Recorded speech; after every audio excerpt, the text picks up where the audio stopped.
Have you ever wondered what really happens when you grow old and find yourself completely alone? Not just alone for an afternoon, but waking up to an empty house, eating your meals in silence and going to bed without a single word exchanged all day. It's something most people don't talk about until it's already happening. And by then, many feel lost. But here's the truth. Being alone in your later years doesn't have to mean being lonely.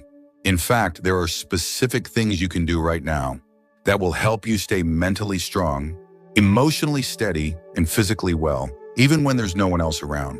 In this video, we're going to walk through 4 essential things every older person should do when they find themselves living alone.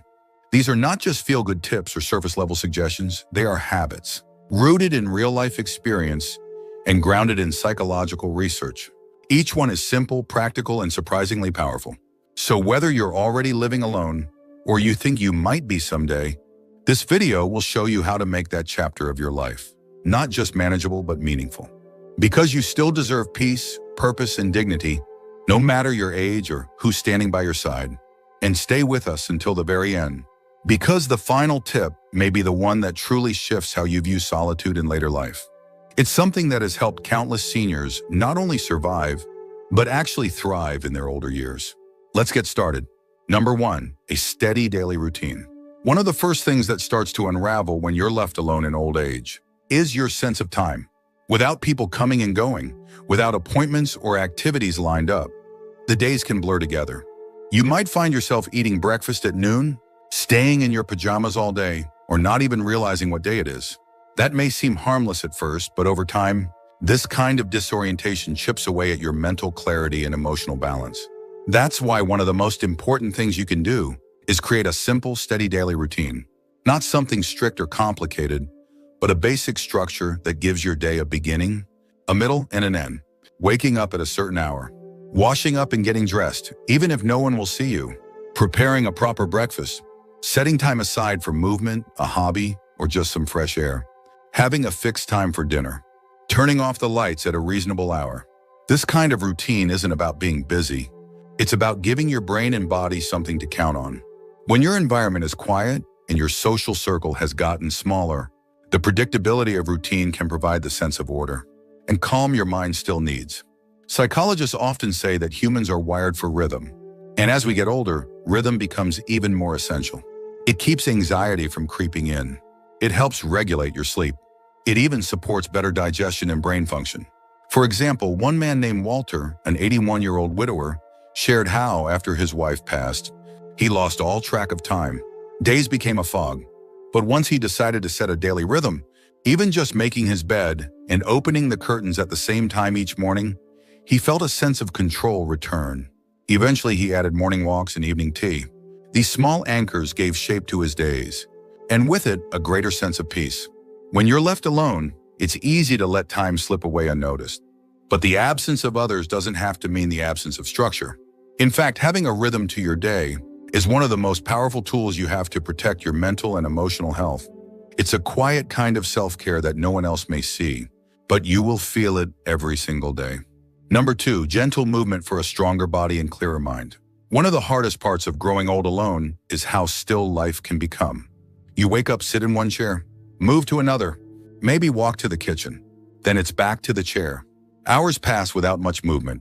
Days pass without much energy. And over time, your body begins to feel it. Your back stiffens, your joints ache, your balance weakens, and before long, even standing up feels like a task.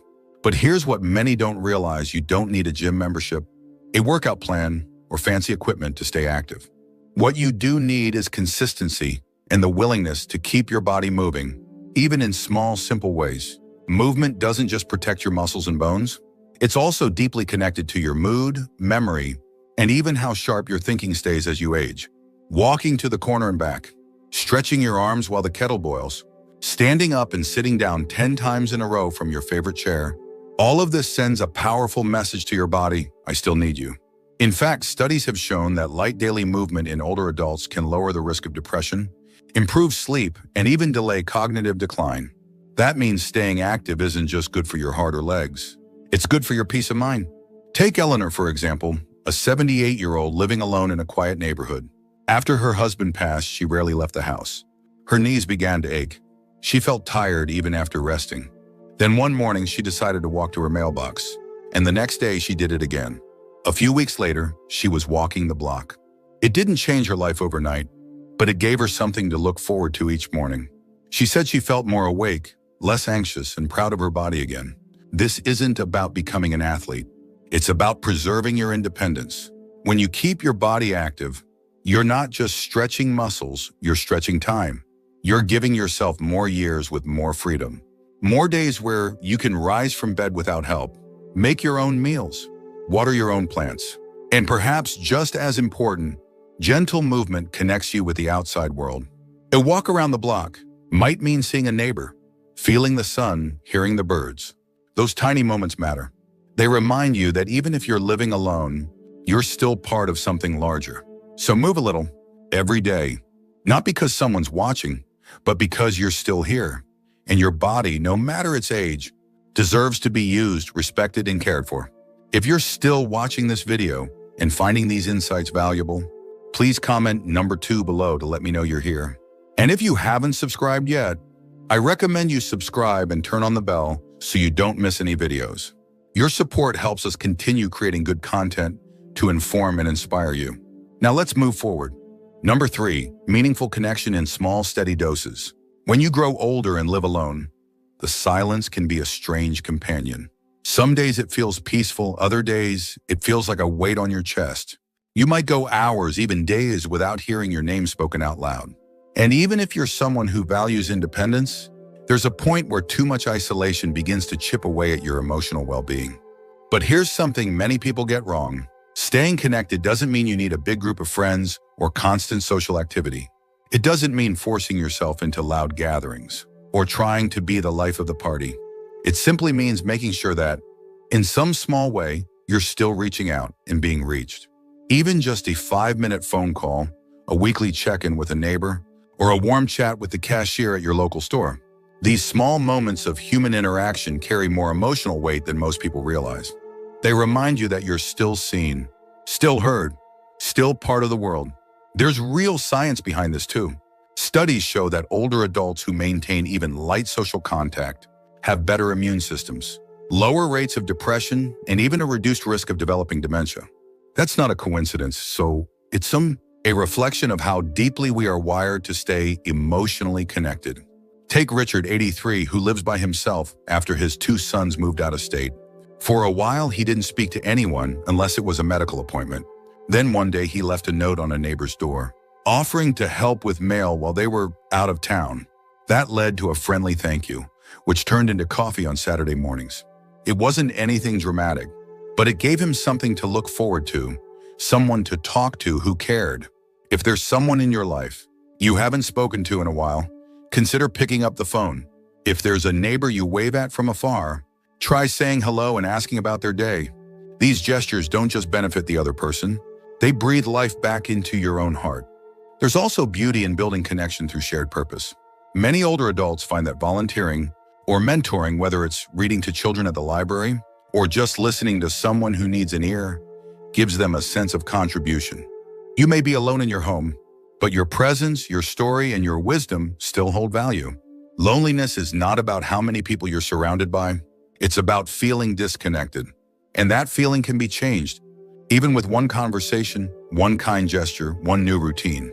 So reach out, even if it feels a little awkward. Extend the invitation, even if it's just for coffee or a walk. Staying socially connected isn't about avoiding solitude. It's about making sure that solitude never turns into emptiness. Because you deserve to feel close, needed, and remembered, no matter who you live with or without. Number 4, a personal purpose that gives you a reason to get up. There's a quiet danger in old age that doesn't get talked about enough. It's not just loneliness or physical decline, it's the loss of purpose. When the job ends, the house goes quiet, and people stop depending on you, it can start to feel like you're no longer needed. Like the meaningful part of life is behind you. But let me tell you something important, that feeling is a lie. Purpose doesn't retire, and it doesn't disappear when others stop asking for your time. It simply changes shape. And when you're living alone, finding that new shape becomes one of the most powerful things you can do for yourself. Purpose doesn't have to be grand. It doesn't need applause. It just needs to matter to you. It could be something as simple as writing letters to your grandchildren, growing tomatoes in your backyard, keeping a journal, or restoring an old table.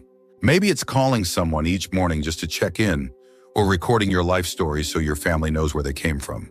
The key is that it gives you a reason to get up, to move, to think, to care. It adds structure to your days and a quiet kind of pride to your spirit. There's a man named Samuel, age 79, who lives alone in a small house in Michigan. After his wife passed, he struggled with a sense of emptiness. The silence felt endless. Then one morning, he found an old typewriter in his garage. He brought it inside, cleaned it, and started typing up memories, his time in the Navy, how he met his wife, the birth of his daughter. He didn't do it for anyone else, but by putting words on paper, he found peace, meaning, and slowly the house didn't feel so empty anymore.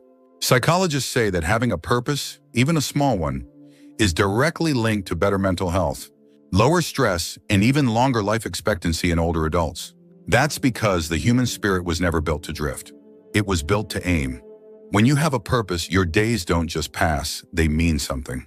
You're not just existing, you're contributing, even if it's just to your own sense of dignity. And here's something many people forget: being alone gives you space to explore, to try new things without judgment, to spend time doing what you actually enjoy rather than what others expect. Maybe you've always loved music but never had time to play. Maybe you've always wanted to learn how to paint or cook something new or read every book by a certain author. This is your time. You may live alone, but that doesn't mean your life has to be quiet inside. When you find a purpose that speaks to your soul, it fills your space with meaning. And that meaning, however humble or personal, is what keeps your spirit alive. So if today feels quiet, ask yourself, what's one thing I can build, write, grow, share, or care for tomorrow? Not for anyone else's approval, but for your own sense of peace. Because when you find purpose in solitude, you transform it. You turn it into strength. If you're still watching this video and finding these insights valuable, please comment number 4 below to let me know you're here. And if you haven't subscribed yet, I recommend you subscribe and turn on the bell so you don't miss any videos. Your support helps us continue creating good content to inform and inspire you. Now let's move forward. Final thoughts. Living alone in your later years can be one of the most challenging transitions in life. It can feel like the world has gotten quieter, smaller, and more distant. But it's also a time when, with the right habits and mindset, you can rediscover parts of yourself that were buried under years of busyness and responsibility. Maybe you saw a bit of yourself in today's video. Maybe you felt the weight of an empty house or wondered if you're the only one going through it. You're not. And more importantly, you're not powerless. Building a steady routine, staying physically active, connecting with others in meaningful ways, and finding a purpose that makes your days matter, these aren't just nice ideas. They're real tools. They're how you protect your spirit, guard your health, and make life feel full again, even when you're the only one at the table. So, which of these 4 spoke to you the most? Which one do you already practice? And which one are you going to try starting tomorrow? Thank you for joining us today. We'd love to hear from you. Leave a comment below and share one thing you learned today and how you plan to use it in your life. Your thoughts are important to us, so don't hesitate to share them. Reading your comments gives us great motivation and encouragement. If you enjoyed this video and found it helpful, please like, subscribe, and share. Your support helps us continue creating good content to inform and inspire you. Thanks for watching, and we look forward to seeing you in the next video.